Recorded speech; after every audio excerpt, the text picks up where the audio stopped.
जब मृत्यु का समय सन्निकट आया तो पिता ने अपने एकमात्र पुत्र धनपाल को बुलाकर कहा कि बेटा, मेरे पास धन संपत्ति नहीं है कि मैं तुम्हें विरासत में दूं, पर मैंने जीवन भर सच्चाई और प्रामाणिकता से काम किया है, तो मैं तुम्हें आशीर्वाद देता हूं कि तुम जीवन में बहुत सुखी रहोगे और धूल को भी हाथ लगाओगे तो वह सोना बन जाएगी। बेटे ने सिर झुकाकर पिताजी के पैर छुए। पिता ने सिर पर हाथ रखकर आशीर्वाद दिया और संतोष से अपने प्राण त्याग कर दिए।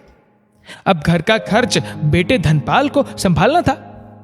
उसने एक छोटी सी ठेला गाड़ी पर अपना व्यापार शुरू किया।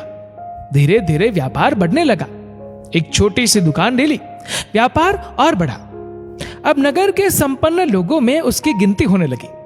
उसको विश्वास था कि यह सब मेरे पिता के आशीर्वाद का ही फल है, क्योंकि उन्होंने जीवन में दुख उठाया पर कभी धैर्य नहीं छोड़ा, श्रद्धा नहीं छोड़ी, प्रामाणिकता नहीं छोड़ी।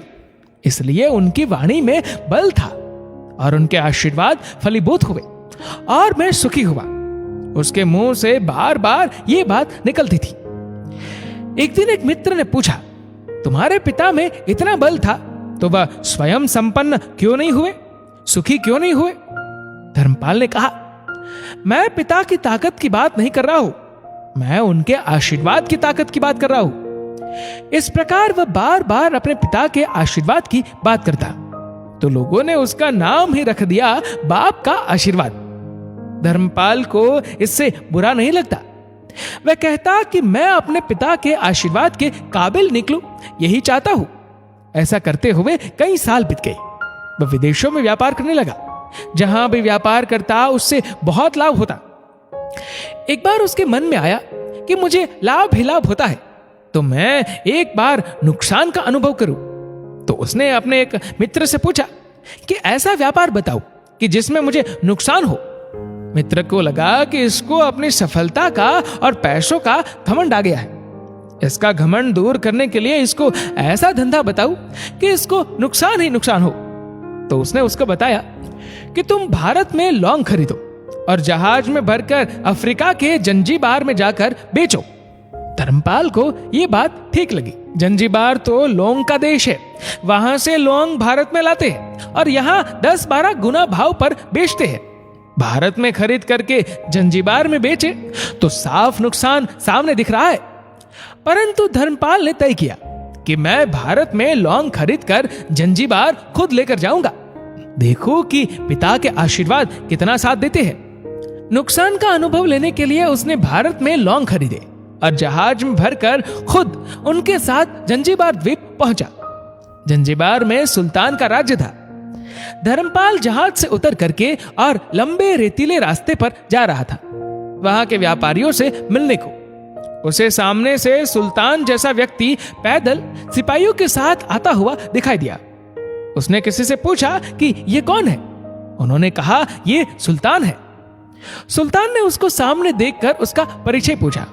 उसने कहा, मैं भारत के गुजरात के खंभात का व्यापारी हूं और यहां पर व्यापार करने आया हूं। सुल्तान ने उसको व्यापारी समझकर उसका आदर किया और उससे बात करने लगा। धर्मपाल ने देखा कि सुल्तान के साथ सैकड़ों सिपाही है, परंतु उनके हाथ में तलवार, बंदूक आदि कुछ भी ना होकर बड़ी बड़ी छलनियां है। उसको आश्चर्य हुआ। उसने विनम्रता पूर्वक सुल्तान से पूछा, आपके सैनिक इतनी छलनी लेकर के क्यों जा रहे हैं? सुल्तान ने हंसकर कहा, बात यह है कि आज सवेरे मैं समुद्र तट पर घूमने आया था, तब मेरी उंगली में से एक अंगूठी यहां कहीं निकलकर गिर गई। अब रेत में अंगूठी कहां गिरी पता नहीं, तो इसलिए मैं इन सैनिकों को साथ लेकर आया हूं। ये रेत छान कर मेरी अंगूठी उसमें से तलाश करेंगे। धर्मपाल ने कहा, अंगूठी बहुत महंगी होगी।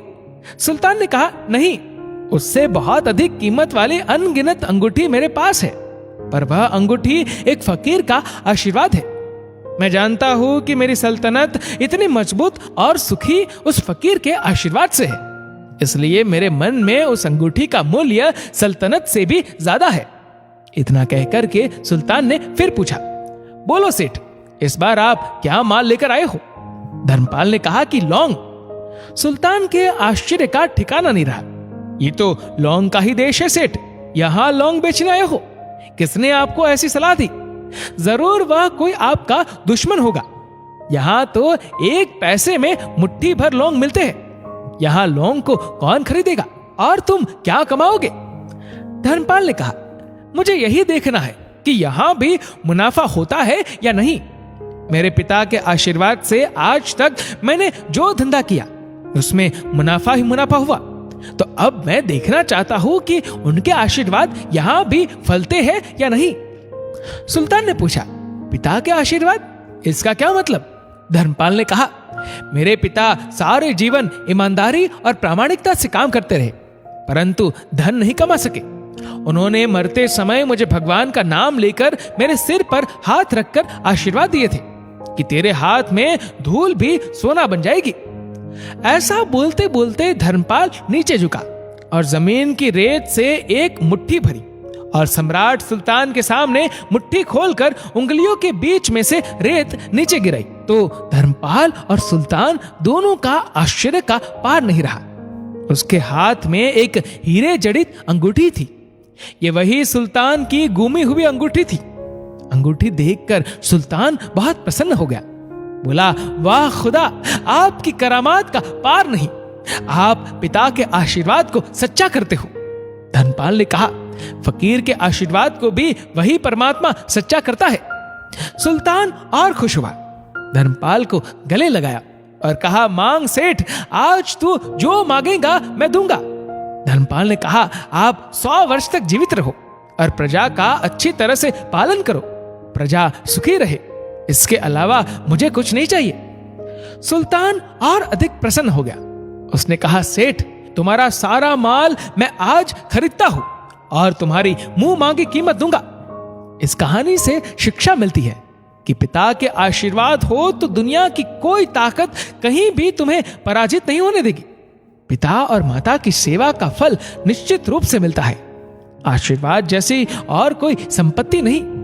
बालक के मन को जानने वाली मां और भविष्य को संवारने वाले पिता, यही दुनिया के 2 महान ज्योतिषी हैं। अपने बुजुर्गों का सम्मान करें, यही भगवान की सबसे बड़ी सेवा है।